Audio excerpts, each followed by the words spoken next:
यहाँ देखते हैं दोस्त, ग्वास कह रहा है, ग्वास गम अरेबिक है। इन्वस्टिक चित्र क्या है, मोम है। ठीक है, टेम्परा अंडपीतक है। और भित्ति चित्र बंधकारी एजेंट का प्रयोग नहीं। यहाँ पर स्फुमातो तकनीकी है। स्फुमातो कैसी तकनीकी है, चित्रकारी की। तो स्फुमातो तकनीक है चित्रकारी की, यूजीसी में पूछा हुआ। इंग्लैंड के जल चित्रण शैली का जनक प्रायः कहा जाता है किसको, पॉल सैंडबॉय को।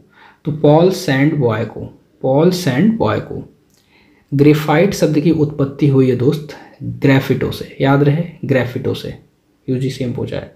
कांस्य की संरचना है कॉपर और जिंक तथा कॉपर जिंक। ठीक है, कांस्य। कैनवास पर तैल चित्र बनाने का सही क्रम है। तो कैनवास पर तैल चित्र बनाने का सही क्रम है। तो स्ट्रेचिंग, प्राइमिंग, पेंटिंग, फ्रेमिंग। ठीक है, स्ट्रेचिंग कैनवास पर पहले स्ट्रेच करोगे, फिर प्राइमिंग करोगे हल्का हल्का, फिर पेंटिंग करोगे, फिर फ्रेमिंग करोगे। देखो कैनवास है, पहले उसको स्ट्रेच करोगे, लगाओगे आप, स्ट्रेच करोगे, फिर उसके बाद उस पर प्राइमिंग करोगे, फिर उसके बाद पेंटिंग करोगे। प्राइमिंग मतलब एक हल्का सा प्राइमर लगाओगे, फिर उसके बाद पेंट करोगे और फिर उसके बाद फ्रेम कर दोगे लास्ट ये। तो कैनवास पर तैल चित्र बनाने का सही क्रम है स्ट्रेचिंग, प्राइमिंग और पेंटिंग और फ्रेमिंग।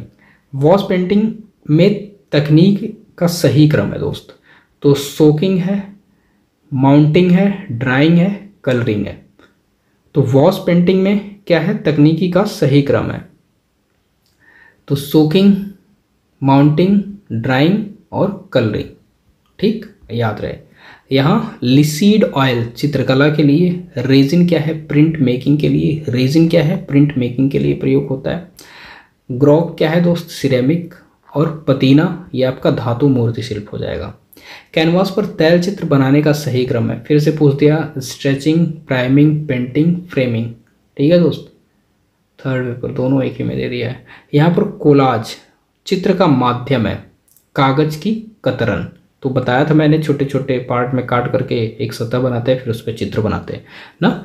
या फिर आप मोबाइल में क्या करते हो, कई सारे फोटोज़ को एक में ऐड कर दोगे, कह दोगे ये कोलाज बन गया ना। तो कोलाज का माध्यम है क्या, कागज की कतरन, या फिर मतलब कई चीज़ों को पार्ट में ला करके जोड़ना।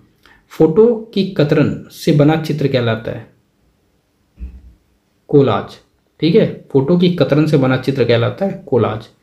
देखो यही दे दिया, ये 10 में दे दिया, 11 में दे दिया, उल्टा सीधा करके पूछ दिया। बॉटिक पेंटिंग किया जाता है तो कपड़े पर, बॉटिक पेंटिंग कपड़े पर। मोम का प्रयोग कर चित्रण कार्य किया जाता है, बॉटिक चित्रण विधि। देखो बॉटिक, मोम और बॉटिक। यहाँ इम्पास्टो क्या है, मोटा अपारदर्शी। वाटर कलर दोस्त पारदर्शी है। ऑयल पेस्टल क्या है, अपारदर्शी। एक्रेलिक क्या है, पारदर्शी तथा अपारदर्शी। ठीक है, यहाँ पर इनकाउंस्टिंग आ जाएंगे आपके मोम, टेसरी आ जाएंगे मोज़ैक में, कोलाज आपके अवशिष्ट पदार्थ आ जाएंगे, मॉर्फिंग आपका कंप्यूटर हो जाएगा। नीला लेपिस लाजुली चूड़ बना होता है किसका, अल्ट्रामेरीन का। तो ये फारस से आता था, ये अल्ट्रामेरीन, ये इंपॉर्टेंट हो जाता है। तो नीला लेपिस लाजुली चूड़ बना होता है अल्ट्रामेरीन का, लेपिस लाजुली।